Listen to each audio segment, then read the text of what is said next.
I'm Steve Michelson, Executive Director of the Fund for Sustainable Tomorrows. We believe documentaries can change the world, and we engage audiences like you all who are here today to make a difference.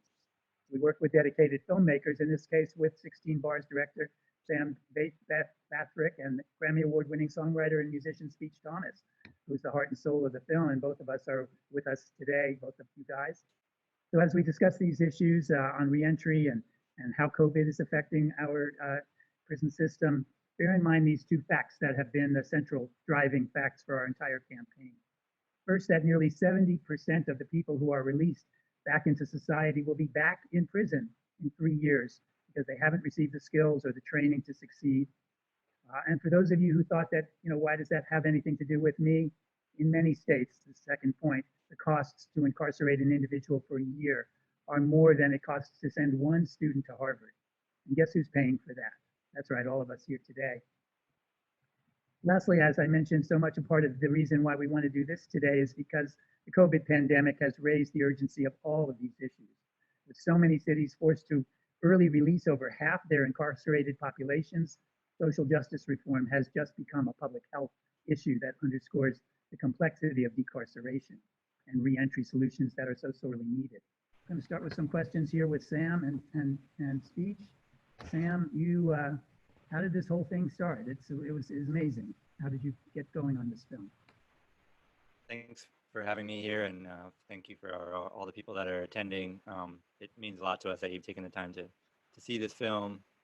Speech and I are here reunited on this screen with all of you, so this is special. I mean, the film is a long time in the making. Speech and his manager, Joe, had made contact with this jail and over the course of years had discussed going in and maybe doing some kind of a workshop. And during that time, Speech and I had met on a previous project and just discussed the possibility of filming it. But I don't think on Speech's side or on my side as a partner production company in Brooklyn that we really knew necessarily what that would mean, or even that we were going to make a film or that it would be this film. This film came about from our experience, both mine and Speech's, meeting the guys that were at the Richmond City Justice Center in 2017 when we went there to film. Garland, Teddy, Devontae, Anthony, and when their stories started to come to light and when their lyrics started to be a part of the film and a part of the album, it was a learning process for us. I think both Speech and I would say we're not experts in the way that a lot of people on this panel are on these issues. We were there to listen. In Speech's case, he was also there to counsel and to record the music, but we were witnesses. And the kind of films that I like to make the audience a witness to something, get out of the way of the explanation of what that means and just let you experience it. So it's a longer story to say how did you make the film, but that's the short version. Cool. And Speech, as a successful musician, how did you get involved and what was your original goal and how much well do you think it's manifested? Well, first of all, I've had a very big concern about the amount of people that are being incarcerated in our country and the amount of people in the Black community in particular that I know personally and that I don't know being incarcerated, sometimes for just reasons and many times for unjust reasons. And this has been an issue that's been concerning me for decades. And so when I had an opportunity to go into this particular jail, it was a no-brainer for my manager, Joe, to say, hey, why don't we see what we could do there? Because he knew my heart on the issue. And also, I think it's been life-changing for me. There's so many things that I learned from the individuals that I met, Garland, Devontae, Teddy, Anthony.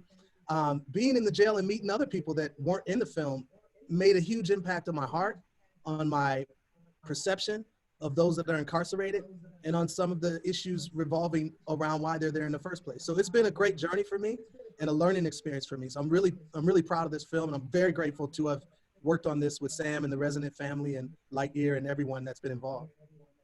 Sam, you shot over 200 hours of footage for this film, and to make a 90-minute film, you and Speech didn't even know which characters you guys were going to follow originally. How did what was your North Star in how to figure this whole puzzle out? Well, first of all, there's a team of people that made this film, and I'm one of them. So in a lot of ways, the answer to that is, North Star was the editor of the film, Al Sherman. But I think, to answer the question more broadly, we kept, when you're given footage like this, or when you capture footage like this, there's a lot of different ways you could package it. And Speech and I had conversations about this throughout. A film is first and foremost made to be entertaining. You have to be able to sit through it. But how you turn those dials, how entertaining do you want it to be versus how true do you want it to be? And the truth, and I've said this so many times, but the truth is usually a lot messier than we would like it to be to wrap it up in 90 minutes. So I think the North Star was first and foremost, what's the truth of what we're trying to say here? And the truth about any human being is going to be complex and can't be boiled down to a nice little soundbite. So, I think we really tried to get out of the way of what we wanted to say about these guys' stories and let them tell their own stories. But how you get 200 hours down to 90 minutes, I think we were lucky in that this film was built around the process of recording an album, and so those recording sessions and those lyrics became the window into the inner workings of the people that we were there to film, and we really looked at the music and the sessions that Speech was a part of as a way of really diving into what the central issue that each one of the men in our film was trying to deal with. There's things that you say in a journal entry or in a lyric book that you can't say in an interview even if you wanted to. And so that was the gift of the film, and we really tried to build it, to build our narrative around that. Speech, maybe talking to both young musicians and people at risk of incarceration, what has been your biggest takeaway from the film and your message to those who can contribute to this movement? How do you see this music and hip hop in particular playing a role in prison reform and social justice? Well, that's a fantastic question. Since the very beginnings of my career, I felt like music, and in particular hip hop, has really been a godsend to my people, because we, number one, look at hip hop as more than just entertainment. For many people in our community, it is almost like scripture. It is like Proverbs. Hip hop is shaping, informing, and communicating to our community. And it has been for 30 years now, over 30 years. And so it also is the most powerful and the most popular music genre on the planet Earth. So bringing it to a microcosm of bringing it into this jail, I knew that it had the power to transform and to express feelings that are really just hard to express. As you just said a minute ago, it's hard to express in normal situations, and it's in the complexities are able to reach people's minds and hearts because it's music. Music has a way, above politics, above even spirituality, it has a way of reaching people across the planet and bringing light to something that can be quite muddy and dark. And so I knew that it could really be powerful, and I'm really proud of how the sessions turned out. Yeah. Let's introduce a little more formally our two experts. Of course, most of you know Dr. Sarah Scarborough from the film. She practiced tough love with everybody that she participated with at real life. And Lyn Twyman, who has been with our campaign from the outset. Lyn grew up in a family where her father was incarcerated and has dedicated her life's work to helping people navigate what she calls life as a returning citizen. Let's start with you, Lyn. You have really helped define our vocabulary that really dehumanizes the dehumanizing language that's in correctional facilities that we're stuck with. We really have learned a lot from that. We invite our audience to download this new vocabulary that we have created, where you'll find new words for everyone.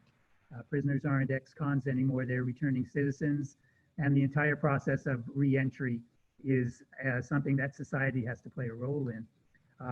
So if you do nothing else from this, all of you, if you adopt our new vocabulary, you'll see a lot of things change in your world. Lyn, just tell us a little bit about your journey, if you would. Yeah, absolutely. So just a little bit of my journey. As you mentioned, Steve, my father was incarcerated. He served time in the federal prison, and he was there as a result of charges related to his mental illness. So that is a part of the driving force that I have in terms of this work. And then also, too, having the opportunity to work with law enforcement and in law enforcement to implement reentry programming, actually the first ever for the Baltimore City Police Department. And look about COVID, for example. And not only have we seen that prisons and jails are not equipped for crises just like this, but also we have seen as many people as what we have been doing pre-COVID. And so, for example, statistics show like San Francisco, they've reduced their jail population by approximately 50% since February of this year as a result of COVID. And so what we can do when you talked about those savings is we can move those savings in terms of incarceration and move it towards programs like Real Life, for example, move it towards more community-based at-home detention and allow people the opportunity to get the critical programs and services that they need. Because a lot of times we talk about rehabilitation, and I'm so glad that you mentioned the vocabulary, for example. A lot of times there is no rehabilitation, especially when we talk about the massive amount of people that are incarcerated for low-level offenses or for violent related offenses. What we're talking about is habilitation.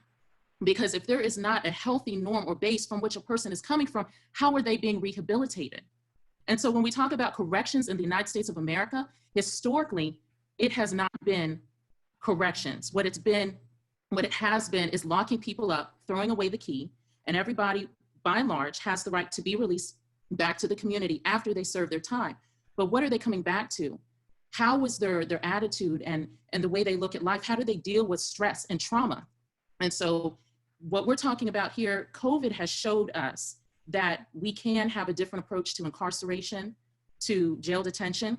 And now is the time to take advantage of that and implement the right type of policies that are going to stick. Let's just not make this a one-off just because of this virus, but let's institute and implement the change that is needed. And lastly, I want to say that everybody has the right to a second chance. And so even though the film addresses adult incarceration, but as the viewers saw, a lot of the problems started in childhood. And so COVID has affected the juvenile population as well. It has actually allowed families the opportunity to, in many cases, focus more on their young people than maybe what they haven't done in times past. Sarah, let's hear from you a little bit. How would you describe the outcomes in this film in general? Is this sort of an unusual group of people, and what has happened since the COVID virus outbreak? I will say that I was so incredibly blessed to work under Sheriff Woody. Today you see programming in so many jails and so many prisons, but you have to think when we started programming in the Richmond jail, that was back in like around 2008. And so that was way before programming began. That was still when it was very much so the lock them up and throw them away the key mentality. And so Sheriff Woody just has a passion to provide rehabilitation and habilitation opportunities for folks. And he's a very out of the box type of person. And so really any opportunities that we brought to him that he saw could be beneficial to those in his custody, he was all about it. And as you see from the film and then many other things we did, there was many things that I think probably 95% of sheriffs and wardens and superintendents of jails and prisons would say absolutely not, but he was all about because of the long-term outcome, which is producing better citizens as opposed to better criminals upon release. I know you've had a chance to be in touch with Garland Carr. Maybe you can give us a little background about what has happened with him. Sure. Garland is at an institution called Dillwyn right now. He was shipped shortly after probably about a year after the film was completed, he was shipped to prison. And so that's where he will be until he's released in a few years from now. As I understand it, he is in the kitchen cooking, so he's staying busy doing something, which is a good thing. He's made progress in his relationship with Kelly, which I think maybe we'll talk about that more in a little bit. But I think he's just doing the best he can, considering he had the utmost motivation while in the program and is then just shipped off to prison. That's never easy, but I think he's staying strong. And Sarah, do you have any other information about Teddy or any of the other characters in the film that you can share with our audience? Yeah, I've been in some sort of communication with all of them. We call real life family. So once we kind of do life with somebody for a little while, we tend to stay connected in some way, shape, or form. So Teddy has kind of bounced around. As you saw him at the end of the film, he was in Miami, Florida. He then went to the initial screening of 16 Bars, actually in California, where this Zoom is being hosted from, and was there. Sadly, ended up homeless on the streets in California after that. Programming didn't quite work out for him there. We then were able to get him across country to Kentucky to complete some programming. And he's just had his ups and downs. You know, to be 100% candid, he's not ready for that change. You know, it sounds great in theory. Not being homeless sounds great, but deep down in your heart, if you're not ready for that change, there's nothing on earth that can force you to do that. And so unfortunately, until he has his true heart change, we're going to see the same result, which is what we saw at the end of the film. Devontae is currently incarcerated in Henrico Jail, which is right next to Richmond, where we're located. I stay in pretty consistent contact with him, actually, and he's doing well. You know, his issue was he went out on his own way too soon, and unfortunately that meant for him going back to his mom. And for everybody who saw the film, saw when he got out what he was going back to with his mom. And that's tough. And, you know, that's a whole different discussion than we have right now. But ultimately, family that's actively using, the outcome is probably going to be that. And so he ultimately got 20 years, 15 suspended. So he has an active sentence of 5 years. He's got about 2.5 left. But he has been court ordered to our program upon release. So we will definitely see him in that form, and hopefully he can get it right. And then Anthony, he's Anthony. What can I tell you? You love him, and he's like the little brother you just want to knock upside the head at the same time. But I've not talked to him for a couple of months, so I'm not exactly sure of his whereabouts, but he's just still kind of kicking and screaming as he goes along, from what my last conversation was and that I understand. One other thing that I will quickly add is Sam and Speech and myself and others talked so many times, we would have loved more than anything to have a true success story at the end of the film. But the film is 100% authentic. And unfortunately, this is tough. There are more people who do not make it than do. And that's our nationwide statistics. And so that is just the real life rawness of this. That said, there are people who come out on the other side and are extremely successful, you know, really making progress, working, paying taxes. So it does work. But unfortunately, you know, there are folks that aren't ready for it. Thank you for that, Sarah. That's quite a good check-in. What you were alluding to about the real life reality, Sam and I, we discussed a lot during this filming as to whether or not we're going to allow this to just be a capsule of time. And that's what I think any viewer has to really understand about this film, is it's a capsule of time. It's from a beginning date to an end date, and it's not by any means the end of their story. And also, we had a choice creatively, and we talked a lot about this, and I really give it to Sam because he was very staunch about making sure we didn't create some type of false narrative, allow it to be what it is, and allow people to pull from it the complexities, the realities, the beauty, and everything else. And that's what I think that this film does. And I think that that's sort of unique from a lot of films that cover this. So I thought that that was a good thing.